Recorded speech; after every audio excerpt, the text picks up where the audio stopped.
Haleluya. Kama vile bazimenyo tubaliriza nyate olunaku leero mwebale okusala olujja kungana kw'olaffe wano God's Fortress Ministries. Mwebale simanyi oba basomesa abaana baffe we bali ababa tebaliiwo kirungi basobola okusigala wano tubeerako nabo baba we bali bagende mu church yaabwe. Amiina. Twebaza Katonda olwa GFM obudde butambuddemu naye tugenda kulaba nga tuyita mu bwangu nga Mukama bw'anaaba abasobozesezza ekigambo kye. Twebaza Katonda olw'omwezi guno mwezi gwa August era nga GFM tuka mwezi gw'omunaana mu kalenda ya Gregory tubeera twejjukanya embeera ez'okusinza ngeri ki ez'okutambula n'okweyongera okunyweza okusinza kwaffe mu bwagala bwaffe eri Katonda. Era sabbiiti zonna tuzina ziyitamu bulungi nga tusomesebwa abaana tuyiga nga tusinza nate era tulabe Mukama ekyo kyanakola obulamu bwaffe. Ndaba okwebaza Katonda olw'obulamu bwaffe, nebaza Katonda olwa mukyala wange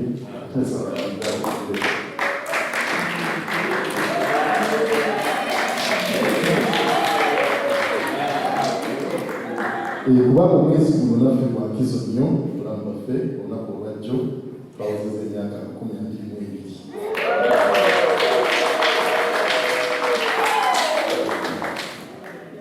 Ngira mukimanyi tebiira byangu naye omwoyo omutukuvu ne Katonda abeerawo okuseeteza buli lusozi n'okwetuza buli biwongo.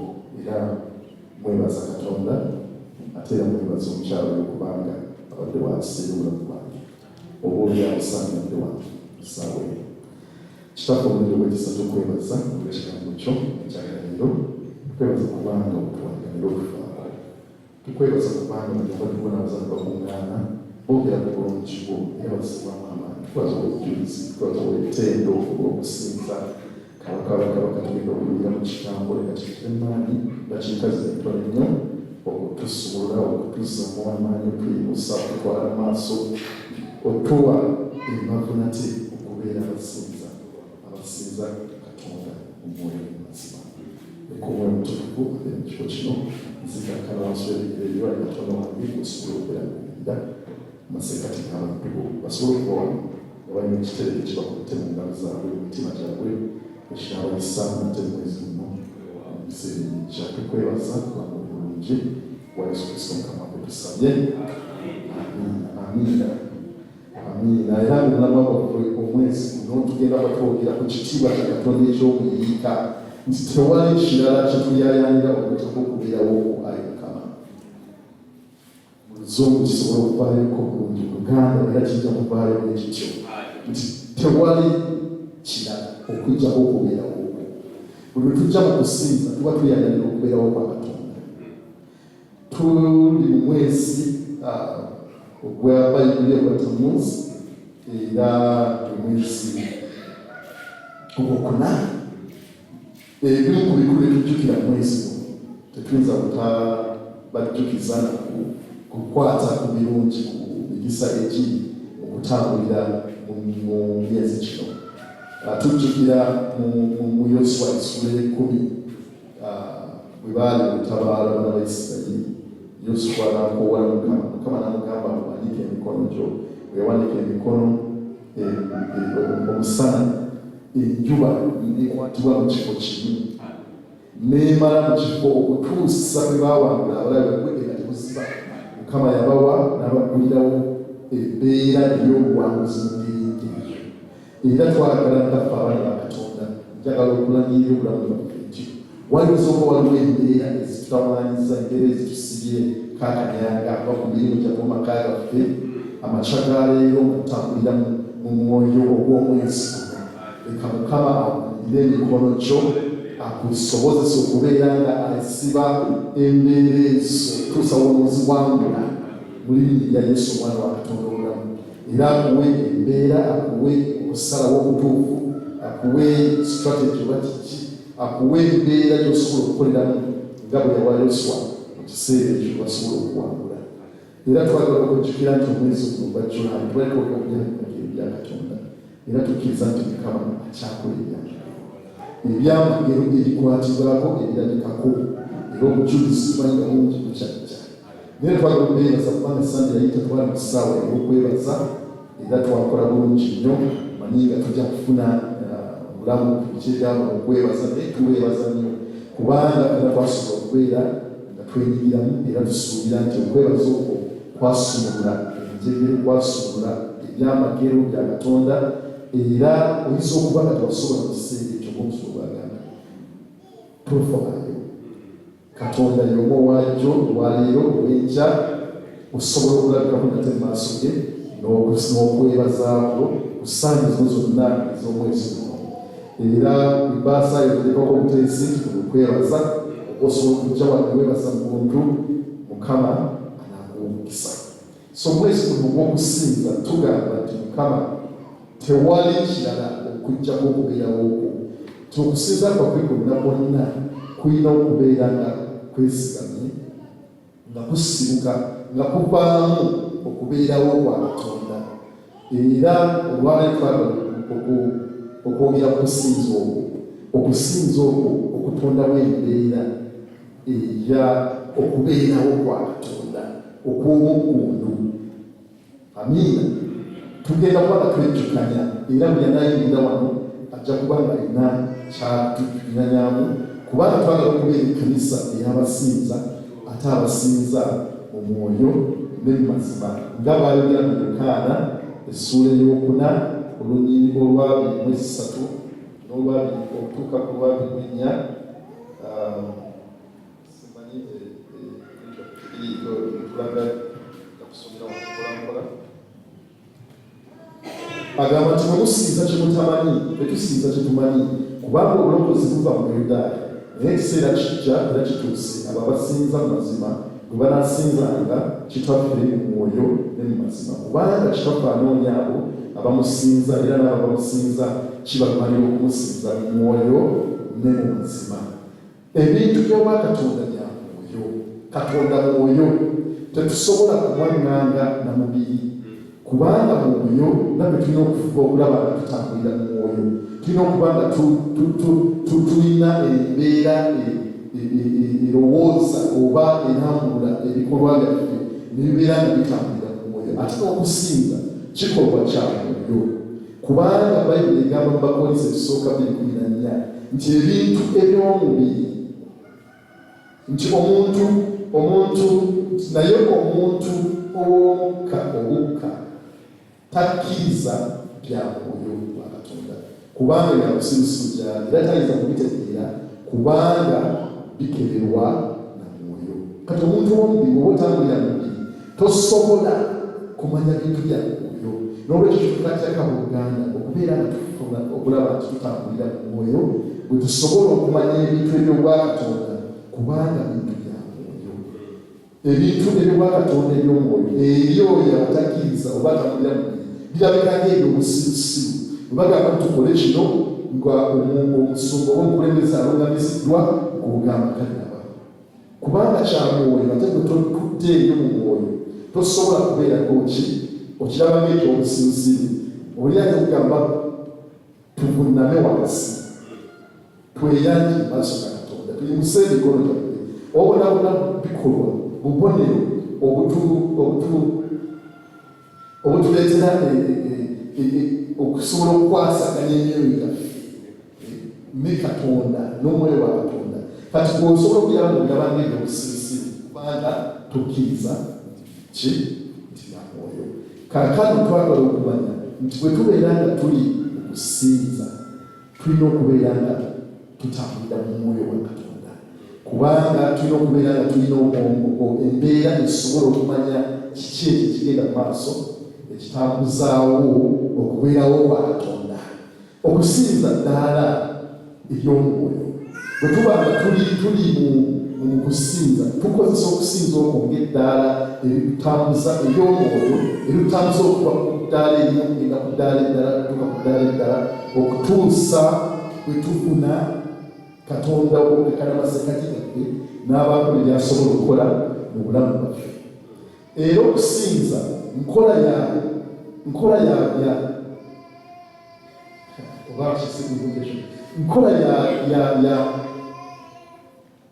ya kuyita, kagambe kuyita, okuyita. Bwe tubeera mu kusinza tubeera tuliko kye tuyita. Omwoyo wa Katonda tuba tugezaako okubeera tuyita omwoyo wa Katonda ajje amanire amasekati gaffe. Tetusinza businza kubeera tuwa Katonda ekitiibwa, mugulumiza, kola ki, yes ebyo birungi, naye ate okusinza naffe tulina okufunamu. Twatondebwa kusinza Katonda, naye ate naffe kusinza okwo Katonda afunamu ekitiibwa n'ettendo naki, naye nkolamu obugulumizibwa okutuuka waatuuse, ate naffe tulina okukola ki? Tulina okubeerako kye tukola. Lwe tulina bwe tuyimba ennyimba kuwa ekitiibwa, tugusinza, tugulumiza, osaanidde, oli bulungi, gwe muwonya, tuba tugamba Katonda nti Katonda ssebo jangu gwe okakase bye tukola ki? Tetuyimba buyimba muwawa. Bwe tulonda ennyimba ez'okuyimba tetuzironda bulonzi, tuzironda kubanga tumanyi kiki kitwagala. Kati bwe tuba kitwagala tukigamba Katonda, kati Katonda oyo kimukakatikako ye mu bwa Katonda bwe okukakkana wansi najja akakase ebyo bye tuli okumuyimbako nti ddala ddala muwonya ddala muwonya, then alekakkane asobole okutuukiriza ekyo kigambo kye tuyimba. Kyobala tuba tuyimba, twagala kuyimba bwe tuyimba, twagala tuyimba ekigambo kya Katonda kubanga kyategeera. Naye ebyo byonna bitwala ssaddaaka ey'okwewaayo. Ng'abasinza tewali mukirefe twetawubola tumanyi ebintu tutandikirako ebinono entonotono n'emitendera Katonda gye tusobola okuyitamu okusobola okuleeta Katonda masekati gaffe abeeko ne kyakola. Si buli lwe tuyimba wano tuli museeko ne tuyimba n'okola kino nga Katonda alabiseeko, olumu talabikako, olumu tubeera ku byaffe, olumu tubeera bino, naye nga tulina okubeera nga tumanyi nono kiyinza okuleeta obwakabaka bwa Katonda, nono kiyinza okuleeta ekitiibwa eky'okuyiika ekya Katonda mu bulamu bwaffe. Ate twogera ku kitiibwa eky'okuyiika mu bulamu bwaffe, so si mu kkanisa, kubanga okusinza kuli wakati wo ne Katonda. Watusobola okusinziza wamu netuyinsiza wamu emikono tukola ki, naye obwakabaka Katonda bunayolesebwa bwoyo butandikiramu gwe nga ssekinnoomu. So bwe tukuŋŋaana wadde tuba tunafuna okubeerawo kwa Katonda okw'omugundu, kitandikirako gwe nga gwe. Era omwezi guno tugenda kuba twogera ku kigambo ekyo, okusinza okw'omuyiika. Ekigambo eky'Olwebbulaniya kikwesaaza kita Shekayina glory. Kati Shekayina kigambo kikyabuzungu, n'olwensonga mu Luganda tekirina ne mu nnimi endala tekiriiyo, naye nga kiri mu Lwebbulaniya kitegeeza okubeerawo, okubeera. Naye ekigambo tabernacle bwe twakigenderako eddako ne kino bwe kiri ekitegeeza ekitiibwa kya Katonda ekimaamidde embeera zaffe. Kaakati twagala okutambuliramu omwezi guno nti tusobola tutya nnono tubeera tutya mu mitendera egyo egisobola okukakkanya ekitiibwa kya Katonda. Ekitiibwa kya Katonda kirabikako mu mitima gyaffe ate ne mu kkanisa yaffe, tusobole okulaba ebintu ebikwatibwako. Kikulu nnyo okubeera tutegeera era mu ddakiika nono tugenda kujja bwagala tusikiiri tukola tutya okusobola okufuna ekitiibwa kya Katonda okujja mu masekati g'okusinza kwaffe. Era tugenda kusoma mu bakolo ekyatugenda okusoma kirimu eby'omumirembe ekyokubiri essuula 6 bwe tujja okujja obututontolo bw'okuyiga tusobole okubeera nga tumaliriza. Ebyomumirembe ekyokubiri essuula 6 olunyiriri 4 okutuuka ku essuula 7 olunyiriri 3. Kino kye kiseera Sulemaani bwe yali awongayo ekkanisa eyeekaalu ng'amaze okuzimba. Yagamba nti kaakano Katonda n'agamba nti ng'amaze okusaba byonna n'agamba nti kaakano Katonda wange, amaaso go gazibukenga n'amatu gawulirenga okusaba okunaaweebwangayo mu kifo kino. Era kaakano Ayi Mukama Katonda, golokoka okke mu kifo kyo eky'okuwummulirangamu w'essanduuko ey'amaanyi go bakabona bo Ayi Mukama Katonda bambazibwe obulokozi era n'abatukuvu basanyukire obulungi bwo. Ayi Mukama Katonda tokyusa maaso go okuva ku oyo gwafuukako amafuta ojjukire ekisa kye walabira Dawudi omuddu wo. Essula y'omusanvu. Awo Sulemaani bwe yamaliriza essaala ye omuliro ne guva mu ggulu ne gwokya ekiweebwayo ekyokebwa ne ssaddaaka era n'ekitiibwa kya Mukama ne kijjula eyeekaalu. Bakabona ne batayinza kuyingira mu yeekaalu ya Mukama kubanga ekitiibwa kya Mukama kyajjula eyeekaalu ya Mukama.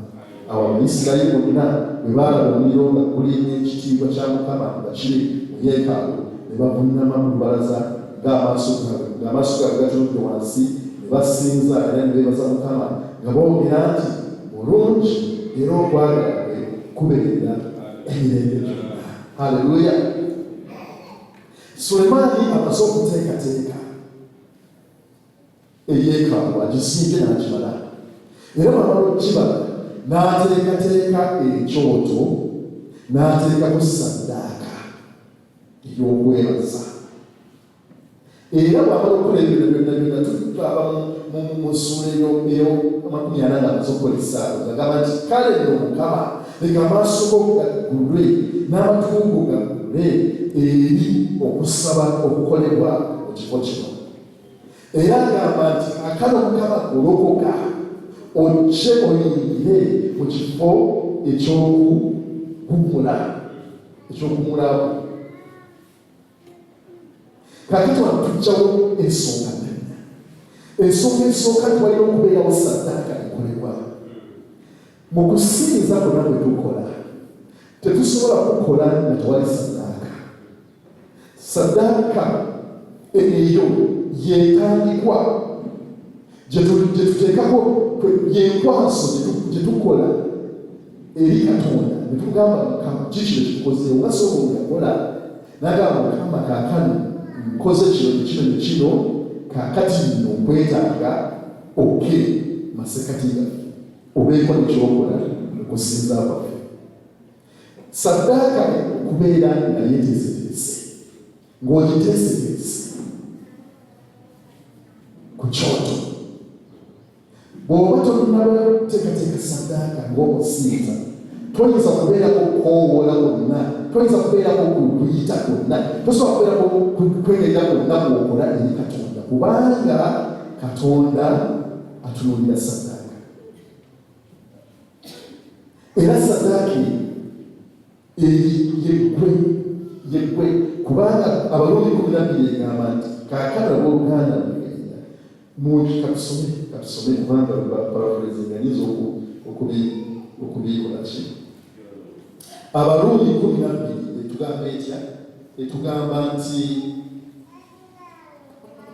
n'olwekyo abooluganda beegalira olw'okusaasira kwa Katonda muwengayo omubiri gwammwe nga ssaddaaka ennamu entukuvu esanyusa Katonda kwe kuweereza kwammwe okw'omwoyo. Ssaddaaka bwe Pawulo agamba nti atwegalira tweweeyo nga ssaddaaka. Tuli ba muwendo nnyo eri Katonda naye tulina okuba nga twewaayo.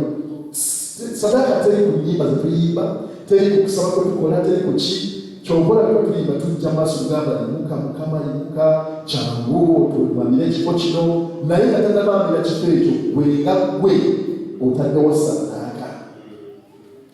Ssaddaaka eriwa era tulaba nga tuyimba jangu tule nga mu kifo kino jangu ki nga Katonda akuluza ssaddaaka gyeriwa. Agamba omutima gwo guliwa kubanga okubeerawo Katonda kulajja okuli okwekulajjanga bulaba mukyanga kyebisomye kyokule gujja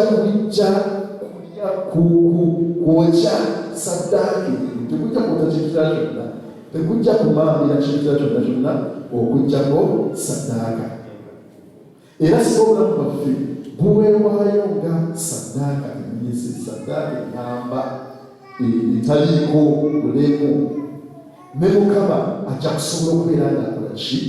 Abeerako ne kwatuukira kubanga ye bw'abeera waggulu aba anoonya none kikyotesese omutima gw'omuteeseteese kubanga omutima gw'esaddaaka Mukama gy'alinze okubeera nga akoleramu naye kikitawanya kubanga emibiri gyaffe emibiri giwanisa okubeerawo kwa Katonda kubanga omubiri wange gubeera saddaaka ya Katonda naye olwo okutambulira embeera za Katonda ekibi okwonoona otasaba embeera zonna ezitaliwo then Katonda atulala bisaddaaka nema tesobola kuwaki era atagala n'obusobola tulina okujja kusinza naddala bwetezitezi sekinomu tegabaebabyobuyinza mu biseera bwegambe ekyobeera gyowangala mu kaseera obwotaliyo yasikinomu saddaaka yogiteekasezotya giteekeze kubanga fena saddaaka zituzulezeke kujja okufuna obusinza obw'omuyika n'okubeerawo kwa Katonda okubeera ekutuusobola omusajja okuva watatuukiriza bunaazibwawe fena nekkanisa tujja kubanga tuli tukwatibwako mubiri bwera naye ashobora okubeera kikwera kusi kino olina ebyokwasaganya obubiribwo obulamu bwo omwoyo okusalabwo okubeera saddaaka eri Katonda era tyokubeera tutambulira mu kiseera ekyokwewaayo mu kiseera tusobole okubeera saddaaka erinamu esobola okuwebaayo eri Katonda kati Solomoni asaba agamba nti kaakano Mukama golokoka ojje wano mu kifumo kyo ojje wano kaakati agamba Katonda aberi bunamulonderi ajje wawebaki yeeba kaakati eyo nalekyo kikwata nti bwe tuba tuteesezesa saddaaka then twatulina okubeera nga ebikimanyikanitefiti esobola okwowola Katonda ekitiibwa kisobola okubeerwa ku lunamulondo kijja kibanga emitima gyaffe naye emitima gyo tuba tukiteesezesa Solomoni kyagezaako okugamba Katonda nti Mukama Katonda nteeseteese ekifo kino nti nga bwe kiri ku namulondo yo ne wano bwe kiri nti bw'onojja watolina kyojja kulaba kituwa okusanga kukolebwa mu ggulu ne ku nsi kikolebwa okusinza bwe tukola mu ggulu ne wano tulina okukolebwa bw'onokyaza omukulembeze w'eggwanga muteekateeka omwana asula ogwalawo pulezidenti maaso tamala kasula ku birumu bamuteekerateekera alina maaso nobwe bagikola nga yeefaananyirizaako ekiseera ekiri mu State House byonna byayina mu State House ne wano wali wanasula obekobo obeeri obewa bakuba obulabe bwefaananya kakati ekyono kitujja mu kusinga eriweti nti bwe tuba tukoowola Mukama akakkane ajje mu kifo kino ajje mu mitima gyaffe tulina okuba nga tuteeseteese emitima gyaffe nti okusinza ettendo byonna nga bwe bikolebwa eri Solomoni kyagezaako omugamba nti kaakano nze maze okuteekateeka oli waddemu okuva eri gy'oli ojja wano kubanga tolina kyogenda ku nsi tolina kyojja mu julu nga bwebiri eri bwebiteeseteesewa ekifo kya Katonda eri kifo kitukuvu ne waba oteeseteese obutukuvu fenna abaliwo twetukusa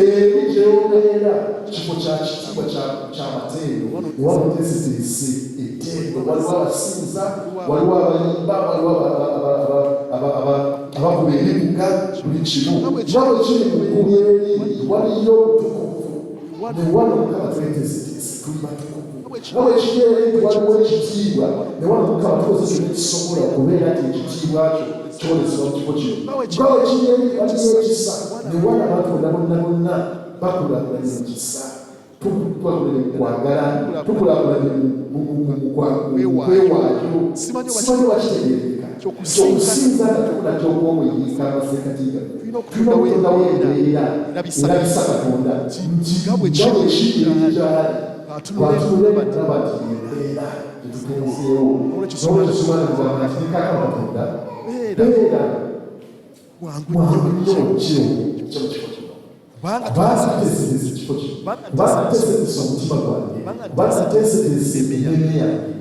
oteeseteese tya obulamu bwo Katonda asobole okukakkana mu bulamu bwo bwebanga sikuteefuteefu ajja kutunula agabe mu eteri saddaaka gyonna sisobola kugenda kutuula mu nfuufu, sisobola kugenda kutuula mu mbeera ezitategeereka, sisobola kugenda kutuula mu busungu, sisobola kugenda kutuula mu bwenzi, sisobola kugenda kutuula mu bulimba. Oteeseteeso ky'omuntu kubanga tatambulira mu bulamu obusinga Katonda tulina okubeera nga tugamba nti Mukama golokoka, Mukama imuka. Okuyimusa Mukama nga kitegeeza alina okulinsonga emuyimusa gye ŋŋenda nga waluwendi, gye ŋŋenda waliyo okusinza nga waluwendi okwannabaddala tajja kumala era sonyani bwekitegeera yateekateeka kaakano jangu mu kifo kyo. Yakiyita na kifo ekiwummulirwamu. Katonda bw'ajja mu mutima gwo afuna okuwummula n'agamba wano wendi sivaawo. Mukama waffe yeebazibwe. So tulina okuba nga tukakasa Katonda nti embeera eri mu ggulu eri kubanga eri bamusinza emisana n'ekiro nga byonna bwe tubirambuludde. Tulina omukakasa nti embeera eri waggulu y'embeera eri wano wansi masekkati gaffe. Etandika na Ssekinnoomu n'eryokwata ekibiina kyonna era tuba nga tuli mu bumu, awo Mukama n'alyoka akakkana masekkati gaffe. Era bwe yamala okukola ebyo omuliro ne gukka. Katonda n'asiima n'asindika omuliro ne gujja ne guwuta saddaaka. Bwamala okuwuta saddaaka, ekitiibwa kya Katonda ekiryoka kimaamira ekifo kyonna. Ekimaamira eyeekaalu nti ne bakabona tebaasobola kuyingirayo munda kubanga ng'ekitiibwa kya Katonda kisukkulumye. Kyekyo ekitiibwa kitwagala okulozaako wano mu GFM nti nga tuteeseteese saddaaka gy'emitima gyaffe, nga tuteeseteese ekifo Katonda wasobola okutuula ffe nga Ssekinnoomu mu mitima gyaffe era wamu ng'ekkanisa, bwe tunaayimusa amaloboozi gaffe ne tukoowoola Mukama, ne Mukama anaatunula n'agamba nti nja kusobola okugenda okutuula mu masekkati g'abantu abo. Era bw'anajja ajja kujja n'omuliro. Omuliro bwe gujja ne gwokya buli mbeera. Buli mbeera ekyankalanyeeko, buli mbeera erabika ng'engumu, buli mbeera erabika ng'etatambula. Omuliro wa Katonda bwe gujja kusobola okukyusa buli mbeera mu maka gaffe, mu mirimu gyaffe, wano mu kkanisa yaffe, mu baana baffe, mu buli mbeera yonna. Kubanga tutonzeewo embeera Katonda mwasobola okukolebwa. Era ekitiibwa kya Katonda kiryoke kijjule ekifo kyaffe. Amiina. Bayibuli egamba nti gwe nange tuli yeekaalu ya Katonda. Era we tuyaayaanira okubeerawo kwa Katonda tulina kukakkana eri emitima gyaffe. Ye yeekaalu. Tetunuulira eno tugizimbye ennungi nnyo ye. Mu kiseera ekyo yeekaalu yajjula ekitiibwa kya Katonda, abantu ne batasobola kulaba ki? Naye naffe tumanyi nti yeekaalu yaffe emitima gyaffe. Emitima gyaffe Ssekinnoomu singa giba gijjudde ekitiibwa kya Katonda n'okwolesebwa kwa Katonda, tujja kulabako ku bulungi bwa Katonda ne mu yeekaalu eno ng'ey'ekizimbe.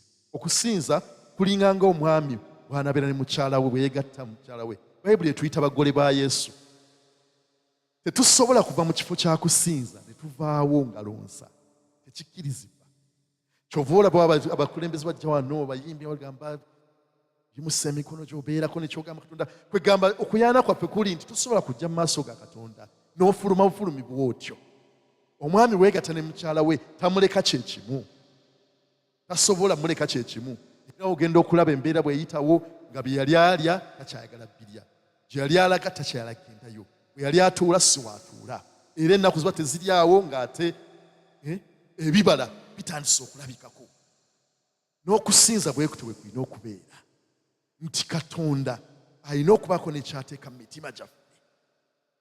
Ne tusobola okuba nga tubalako nga tulagako nti bwe twali mu kusinza kino ne kino ne kino by'ebibala. Era ffe wano nga GFM tuli bagole ba Yesu. Tuli bagole ba Katonda. Era tukkiriza nti bwe tuvunamu okusinza tetusobola kufuluma kyekimu.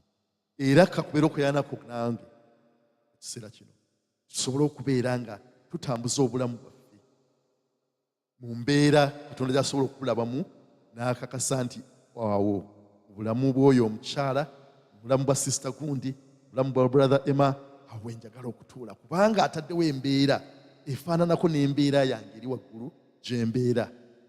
nja kujja nsobola okubeera awo kubanga tubagamba nti buliri bwe bubanga obuliri bwe eri buliri bwa inchi 3 ne wano bwa inchi 3 tajja kujja ate asoleka inchi kamu tekewo embeera ng'abooluganda tusobole okubeera nga tutambulira mu kitiibwa ekyo eky'omuyiga ng'era bwe tulaba ne mu Musa yateekawo embeera ng'agenze ku lusozi Sinaayi era ekitiibwa kya Katonda kisobola okukkakkana kati tulina okubeera nga tumanya emitendera egyo nti bwe tusinza tetuyimusa buyimusa mikono gyaffe ne tusinza twasinzizza omwoyo wa Mukama yatambudde wabeerawo emitendera ddaaka nnyo era katukkirize Katonda nti emitima gyaffe tugenda giteekateeka emyoyo gyaffe nga ssaddaaka ennungi nti buli Katonda lw'atunula akakasa nti nina ssaddaaka tasobola kuweereza muliro gwe kulya ssaddaaka kuggyawo ssaddaaka tatuukiridde kitukakatikako ng'abooluganda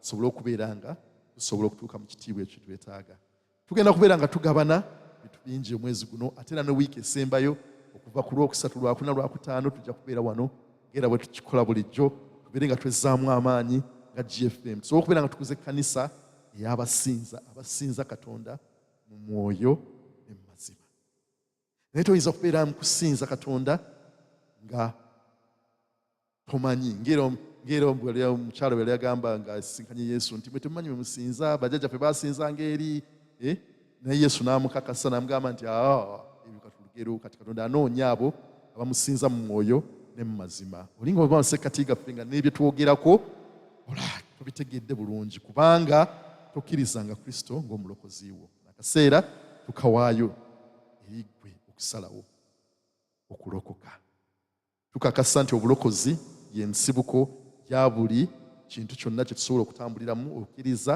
n'omutima gwo n'oyatula n'akamwako obanga gy'oli ngenda kuwa omukisa osobole okubeera nga otambula omwezi guno okakasa biki bye tugenda okutambuliramu mu kusinza n'okwewaayo eri Katonda amiina haleluya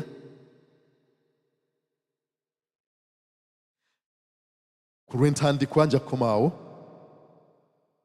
atusabe Katonda omulungi ow'ekisa tukwebaza kubanga otukoze obulungi obutali butono tukwebaza olw'ekigambo ky'Omukama tukakasa nti ng'ekigambo kyo nga waba osindika enkuba neeva mu bire n'ejja n'egwa ku nsi okumerisa ensigo n'ekigambo kyo bwe kityo bwe kijja tesobola kukomawo gy'oli nga tekituukiriza ekyo kirina okutuukirira mu bigambo ebingi Mukama nkakasa nga mulimu ekyo ekizze maanyi Katonda wange okumerisa ensigo mitima gy'abaddu bo n'abazaana bo nga tutandise omwezi guno Mukama tusaba Kitange Atagwawo tuyambe tusobole okubeera nga tukakasa ennono ez'okusinza kiki kye tulina okukola mu kuteekateeka okwo tusobole okulaba ku bulungi bwo tusobole okulaba ku kubeerawo okwo okw'omuyiika okubeerera ayikabakabakabaka okunakyusa embeera zaffe okunaabala ebibala mu bulamu bwaffe mpongayo eri emikono gye gy'ekisa abaddu n'abazaana bwayi Katonda wange Mukama otuwe ekisa mu mwezi guno Katonda wange tusobole okutambulira wamu naawe tusobole okubeera nga tukakasa obulungi bwo n'ekisa kyo ate era tukakase n'ebyo by'okola mu bulamu bw'abantu bo n'obujulizi bubeerewo olw'ekitiibwa ettendo tukwebaza kubanga oli mulungi era okusaasira kukubeera emirembe gyonna ogulumizibwe otenderezebwe wa Yesu Kristo